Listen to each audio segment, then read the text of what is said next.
What's going on, everybody? I'm going to walk you through a prep for Cayo Perico. Pretty straightforward. I'm going to skip all the tedious bits. It's going to be the scouting mission first, and then we're going to go through and just kind of see what we get. So first thing we're going to do is fast travel to where we got to steal the plane.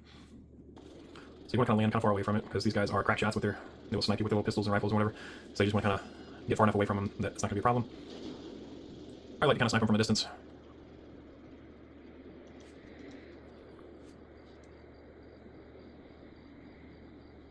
Wait for them to line up their heads, get both of them with one shot. If you don't get headshots, they take two shots, so just take them out that way. This guy's behind the car, so I'm going to go up right beside him. And he's taken out. Now we're going to grab the plane. And we just got to fly south. This part takes forever. Just keep flying south, eventually you'll get there. So once you get to the edge of the map, you'll get to a black screen, and I'll take you into the cutscene to where you actually go to Cayo. There we go. After the cutscene, first thing I like to do is go back here and check out the hangar. There are 4 loot tables in here, I believe. Yeah, there's the 2 down here. It looks like I got 2 cash on the bottom. Just got a picture of those.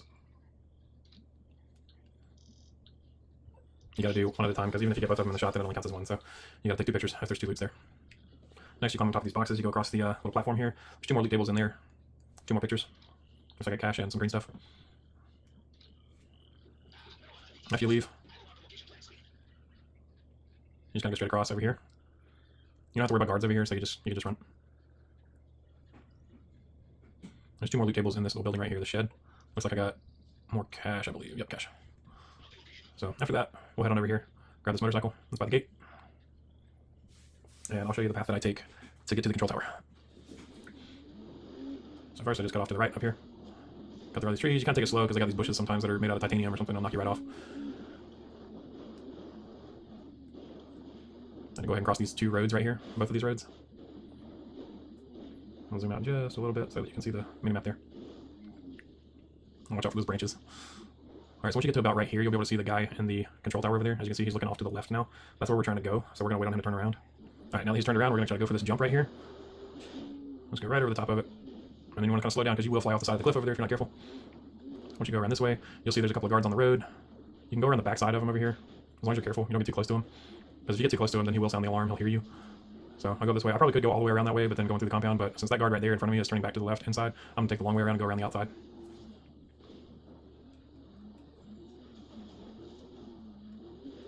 And straight shot up to the communications tower. A little tip, something I've learned, just some pattern recognition. If there is a guard on the tower, looking out from the tower, then that usually means that the panel is somewhere up above.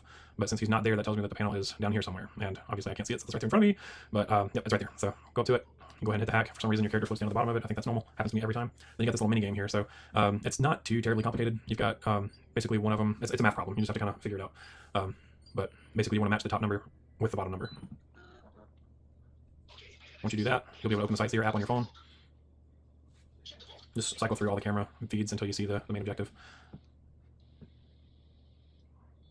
Looks like I got the tequila this time, so that kind of sucks, but it is what it is. It's fine. And keep scouting out the rest of them. Sometimes if there's gold, then it's worth bringing a friend. You can grab some extra gold. As long as there's 3 stacks in the compound, then you don't have to worry about any of the loot in the airfield if you've got a duo partner. If there's nothing in Rubio's office as well, so that kind of sucks. But if there's art on both walls of Rubio's office, then you can go in by yourself and actually solo get full bags because each painting gives you 50% of your bag space. So we got gold in that room. Got some more cash. Got some more gold. Got some more gold. Okay, so that's 3 stacks of gold. If we bring a duo's partner in, that'll fill up both of our bags with the highest secondary loot, so it shouldn't be a terrible run. It shouldn't be too bad. But after you cycle through, you can back out. And then what I like to do is make sure my spawn point is my Kasaka sub, and then I'll go ahead and lobby hop from this point. And you wait back up right in your sub. Alright, now we're back at the prep screen. So what we're going to do is we're going to go over to prep, and we're going to take the Kasaka this round. That way we just start at the compound, into the compound. I've got to do his partner whenever we go to run the heist, so we're just going to focus on the compound, not worry about the crappy loot at the airfield. And 4 caches and 1 green stuff, that's not really worth much of anything. The gold's worth more, so. Alright, so we're going to go ahead and grab the Kasaka as our approach. When you do this, you just want to fast travel to wherever the sub is.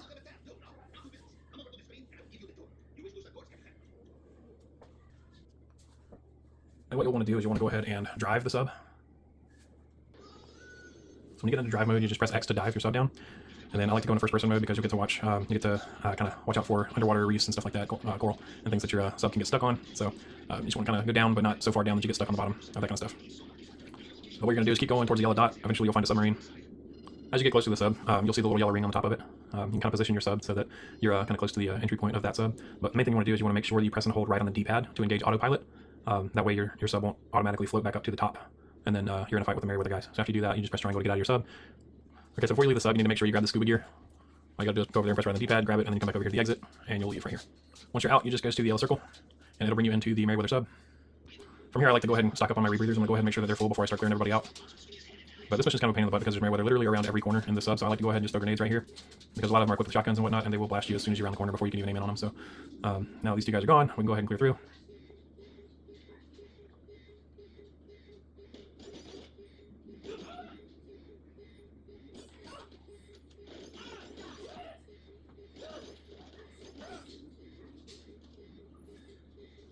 But essentially, you just want to clear the sub until you find the sonar jammer. Sometimes it takes a while because if you've explored your sub, you'll know that it's actually pretty big to be an inside kind of building. But there's no shortage of nooks and crannies and stuff like that to kind of search around in. But just keep searching. If you make it to this room right here, there's body armor in this crate. That's helpful. There's some health in this crate right here. And as you can tell, I found the sonar jammer right here at the very end of the track. So this one took me a few minutes. But once you get it, you just make your way back to the entry point. And then you make your way back over to your sub. I like to use this main door right here.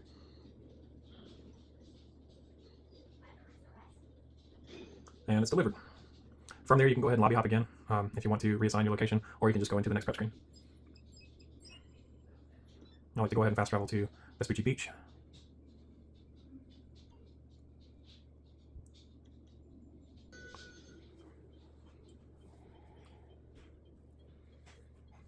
And once you get there, you're going to go ahead and run back to your Sparrow back here.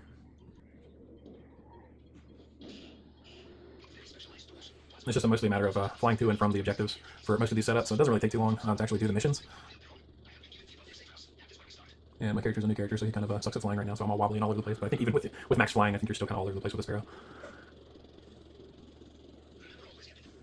Once you make your way inside, all you have to do here is just walk up to this desk and then take a picture of whatever's in front of you. It'll give you the option to send it to Pavel, and then you just leave. It'll give you the next location of where the heist is taking place.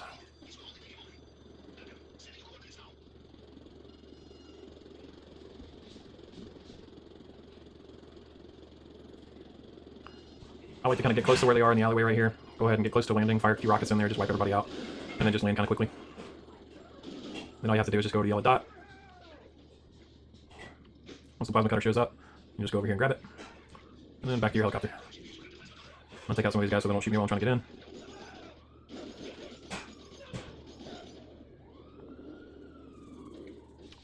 And you just fly back to your sub. Without crashing, preferably.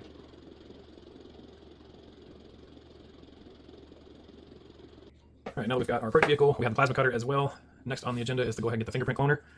And it's the same thing, we'll go ahead and grab our Sparrow. This one's another 2-location mission. So you gotta go over here to this warehouse, take out some guys, and then go to another location, take out a couple cameras, grab a credit card kind of thing off a desk, and then you're heading back to the sub. When you get here, you want to be a little bit more careful than I was. The cameras are right there on me, so a couple times those cameras will see you. If they see you, it's not the end of the world. You still got to kill the guys inside, so it doesn't really matter. But what I like to do is go on the outside so it doesn't alert Merryweather or whoever it is, and kill this security camera box here. Once you kill that, it'll disable the cameras. Run inside. One trick I like to do is go ahead and grab cover. You can just throw a grenade right here. Doesn't matter where it goes, and then run out. Run away a couple of steps, and when you come back in, everybody's dead. Go ahead and do a little hack right here. It's pretty easy. It's the old, the old hack where you just gotta line up the numbers, click on the red letters, and then it'll say a code word, and then that's your hack. So really simple. That'll give you the second location. So what you do is just get back in your Sparrow, and go ahead and head to the next location.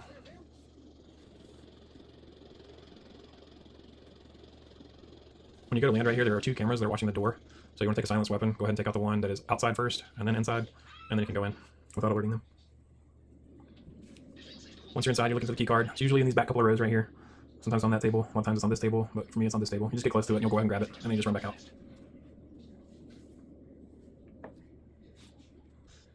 Hop in your helicopter and head back to the sub.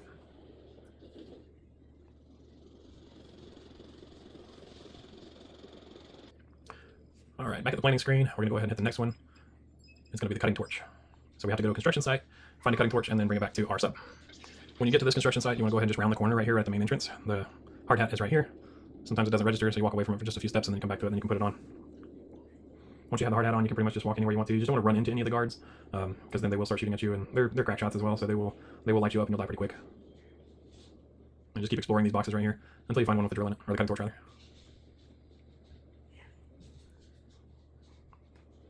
You'll see the blue from the cutting torch. You just walk over to it, grab it, and then run back to the chopper.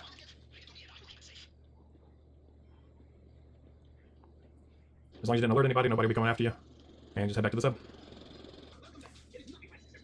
Alright, so the last thing we're going to need is the weapons. Go ahead and grab the aggressor loadout. I believe it's the best one. It's the only one I've ever used. If you get the Merryweather HQ mission like I just did, I like to lobby hop out of that just because apparently that mission takes too long. I've never actually done it, but apparently it's a pain in the butt. So I try to avoid that one if I can. Just go back to your planning board and try it again. And I got Merryweather again, so let's go ahead and lobby hop again. Alright, we're going to try it one more time. And it's Merryweather again. Alright, we'll lobby hop one more time. Alright, let's try it last time. Okay, this is getting ridiculous. Alright, this time we're going to fast travel to a different location. I've learned that if you fast travel, sometimes it'll make it to where you get out of the Merryweather loop. So we're just going to go to another area that's kind of close. Elysian Island is pretty good. Most of your missions will still take place nearby there, so. Alright,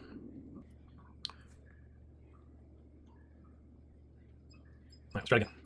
Aggressor, alright, we got the Penrith building. So that one's not too bad, so we'll go ahead and take that one. Go ahead and grab our Sparrow. Okay, when you get close to the building here, what you're going to do is you're going to want to land on the roof and use the roof entry. It saves you a bit of a gunfight. Don't do what I did here. I was trying to be cute and land on the air conditioning units here so that I could get out pretty quick. I don't really know of a good place to land right here. Maybe I should have just tried to land kind of on the side over there. Maybe about to the right about 10 feet and forward about 10 more feet, and then I probably would have been just fine. But you'll see why here in just a little bit. When you go in, go ahead and grab the silenced weapon. I like the SMG. You want to shoot the door open and then shoot that guy. Take this guy out on the side over here as well. Walk through the doors. And then you've got these two guys at the end of the hallway. Once you get to where you can kind of both see them both, you want to go ahead and take them both out. And then there's one guy behind the desk over there. Take him out. And then that way you don't alert everybody, and it's a easier run that way. You got to interact with the locker right there, and then he'll say something, and then you got to go hack the laptop and get the code for the door. This is the one where you got to find the 4 numbers in concession. Once you do the hack, you'll be able to access the door panel. And then you got to go in and grab the guns. Once you do that, you can walk right out. These guys won't see you. Once you hit left on the D-pad to go back and exit to the roof. And you'll see why landing on the air conditioning units was a mistake here. As soon as I go in, yeah, don't be like me. It'll spawn you on the ground. I did kind of mess this up a pretty good bit, so you can't immediately call your Sparrow back in. You gotta wait a couple of minutes. So I went ahead and just kind of hid, called my personal vehicle.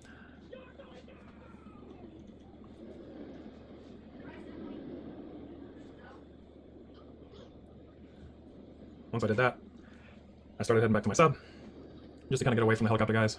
You don't want to go too terribly far, because if you do, then more helicopter guys will usually spawn in front of you. At this point in the video, I still hadn't realized that because I died, I dropped the weapons back up on the roof, so I thought I was just trying to get back to the sub. But I still have about 46 seconds left before I can call the Sparrow back in. I'll go ahead and cut here. Once I got back into the Sparrow, I just took it straight back to the Kasaka. I still did not realize I did not have weapons, so this is just me being dumb and wasting time. And that's when I realized that I gotta go back and get the weapons. As I approached the building, I went ahead and took out the helicopters that were right there. And then all you have to do is you gotta get close to it. You gotta kind of land on it. You don't have to actually get out or anything. So I just kind of popped down right there, collected them, and I'm off again. Because those helicopters will tear you up if you sit there too long. And you just run it back to your Kasaka. Alright, and that's it. Once you get back to your planning room, you'll be able to see that all the necessary prep has been completed. That is all the prep I do for Cayo. That is not, I don't waste a lot of time with all the extra missions and stuff like that. So next step is to just wait for my dual partner to get on, and then we'll go from there. We'll just hit the compound straight on, and then we'll get those 3 gold stacks and the tequila, and we'll be out of there. Hopefully we'll be able to pass the elite challenge and get the extra 50 grand. This is on normal mode. I didn't get the heist prep in time in order to get hard mode unlocked. After Pavel calls you on your phone, you have 48 minutes to go and set up the heist. If you don't get it in that 48 minutes, then hard mode is no longer available. So this one is just a normal mode run, but hopefully it should net us somewhere in the ballpark of 800-ish thousand. So that's, and split that 2 ways. So I mean, it's only gonna be about 400 a piece, but it is what it is. So anyways, I appreciate you guys watching.